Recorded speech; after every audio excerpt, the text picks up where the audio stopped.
Step closer to the World Cup final, following a penalty shootout against the Netherlands, after Molina and Messi had put Argentina 2-0 up and Wout Weghorst brought it back even for the Dutch.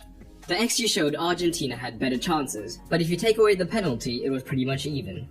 But what tactics did we see, and why exactly did Scaloni change his tactics for this match? Let's take a look. And we'll first look at Argentina in possession. And when in possession higher up the pitch, Argentina could line up in a pretty traditional 3-2-5, with McAllister and Messi pushing up alongside Julian Alvarez. Although it should be noted that both Messi and McAllister could start deeper, and if we did see a third man starting deeper like McAllister, the Dutch shape would shift so that they were man-to-man in the midfield, making progression through the centre difficult. So Argentina tried various ways in which to create space in the midfield and higher up the pitch, and that was primarily by looking to overload the right-hand side of the pitch, and this could be achieved in a few different ways. The first of which would see De Paul drop into this pseudo right wing-back position to receive the ball in a little bit of space, allowing Molina to push even higher up, although Molina was aggressive throughout the 90.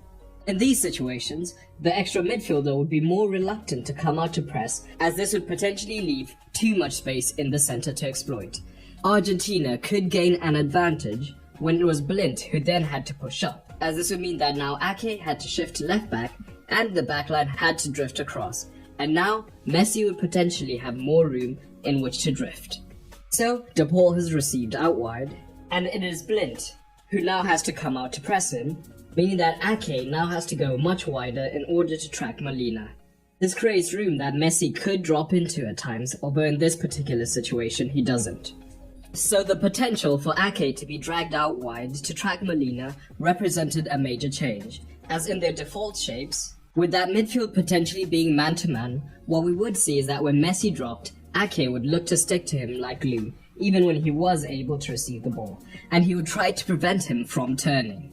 But what we would see from Argentina is that at times it wouldn't just be McAllister or Messi dropping deep. Instead, both could do so at once, and they could form a Cruyffian 3-4-3 shape when in possession, with the wingbacks in Acuna and Molina pushing much higher up to provide the width.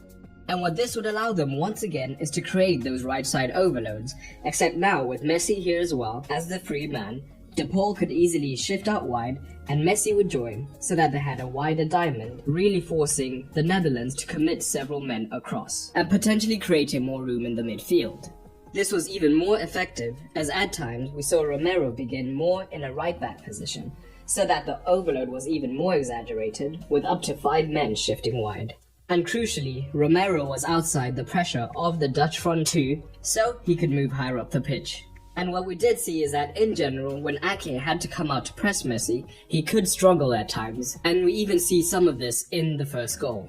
So in a game of 1v1s, you have to win your battles, and a small slip-up in this phase is the beginning of the end for the Dutch, as Daley Blind slips, allowing Molina to then move into this space unchallenged. This subsequently means that Ake has to come across to cover for Blind, who was higher up the pitch. And now Ake is out of position, again looking to cover Messi. And the smallest of gaps has opened up in the backline, and Messi is able to thread the ball through. But again, this isn't necessarily bad defending, but just a moment of brilliance. And that was pretty much the story of Argentina in possession, depending on individual moments rather than creating chance after chance. But why exactly did Scaloni change his formation for this match? Let's examine that further. So in other matches where they did use the back four to start off with, the shape would be a 4-2-3-1 or a 4-3-3 at times. But that would only be on paper, as Acuna was tasked with pushing extremely high up to allow McAllister to operate as a traditional midfielder, so that Messi could drift around the pitch a lot more. But one of the biggest problems with this is that the Dutch's biggest transitional strength is Denzel Dumfries on the right hand side, who's almost impossible to catch once he gets going. So with the Dutch already using a front two, Scaloni feared that if there was a turnover and Dumfries got the run on Acuna, it could lead to situations where Argentina were outnumbered 3 versus 2, especially as Molina could also be more attacking. So by using this formation, McAllister could still operate in midfield positions, ensuring they weren't overloaded, whilst Acuna could still push high up as a wing-back, and when Dumfries did transition into the space, Acuna didn't have to be too stressed about tracking back, because Martinez could easily cover across on his strong foot to tackle, and we even saw one instance of this. So McAllister is in the midfield, and Acuna is out of shot out here. There's a turnover, and Dumfries is immediately attacking the space. But Martinez can now easily cover across and still win the ball. But in possession, the Dutch could line up in what often looked like a front three, with the wingbacks also pushing high up. And one thing that Argentina did well is that where the Dutch had a 3 versus 2 advantage, and Ake could often pick the ball up on the outside, as Messi doesn't really press anymore, by having De Paul, who's an absolute workhorse, he could initially start on De Jong and still be able to come out and close down Ake. But in this general shape, or even if Hakpo was operating deeper with the midfield man-to-man, the Dutch couldn't really make progress through the centre. And the problem was, they didn't really have 1 versus 1 quality out wide either, so when the wingbacks did receive and they were confronted by a man, they couldn't really go past them. And as a result, the Dutch were often just using slow passes, moving around the pitch without much penetration, and barely looked like a threat throughout the 90.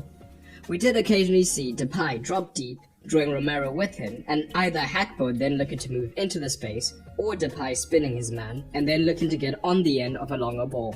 But the Argentines were fairly easily able to cover this.